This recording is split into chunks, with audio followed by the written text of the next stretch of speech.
Indian വ്യോമസേന group captain Shubhanshu ശുക്ലയുടെ ബഹിരാകാശ യാത്ര നാളെ നടക്കും.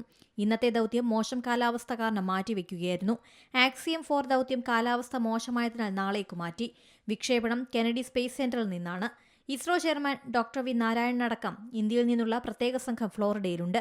നാസയും സ്പേസ് എക്സുമായി ചേർന്ന് സംഘടിപ്പിക്കുന്ന ആക്സിയം 4 ദൗത്യത്തിൽ നാസ ISRO സഹകരണത്തിന്റെ ഭാഗമായാണ് ശുഭാംശു ശുക്ലയ്ക്ക് യാത്രയ്ക്ക് അവസരം ലഭിച്ചത്.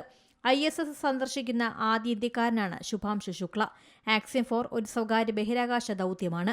ഇന്ത്യയിൽ നിന്നുള്ള ഒരു സ്വകാര്യ ബഹിരാകാശ യാത്രികനെ ISSലേക്ക് അയക്കുന്ന യാത്രയാണിത്. 40 വർഷത്തിലേറെയായി ദൗത്യം നടന്നിട്ടില്ലാത്ത പോളണ്ടും ഹംഗറിയും മനുഷ്യരെ ബഹിരാകാശത്തേക്ക് അയക്കുന്നുവെന്ന പ്രത്യേകതയും ഈ ദൗത്യത്തിനുണ്ട്.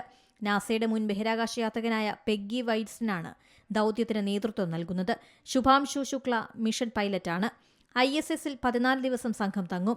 വിവിധ ഗവേഷണങ്ങൾ, വിദ്യാഭ്യാസ ദൗത്യം, വാണിജ്യ പ്രവർത്തനങ്ങൾ എന്നിവയെല്ലാം ഈ ദൗത്യത്തിലുണ്ട്. ഇന്ത്യയുടെ മനുഷ്യരെ ബഹിരാകാശത്തെത്തിക്കുന്ന ഗഗൻയാനിൽ പങ്കെടുക്കുന്ന 4 ഗവേഷകരിൽ ഒരാൾ ആണ് ശുഭാംശു. 2026 ഗഗൻയാൻ പൂർത്തിയാക്കും. ബഹിരാകാശത്തേക്ക് യാത്ര ചെയ്യുന്ന രണ്ടാമത്തെ ഇന്ത്യക്കാരനും ISS സന്ദർശിക്കുന്ന ആദ്യ ഇന്ത്യക്കാരനുമാണ് ശുഭാംശു ശുക്ല. ഈ ദൗത്യത്തിനായി ആക്സിയം സ്പേസ് ഉപയോഗിക്കുന്നത് സ്പേസ് എക്സിന്റെ ക്രൂ ഡ്രാഗൺ പേടകമാണ്.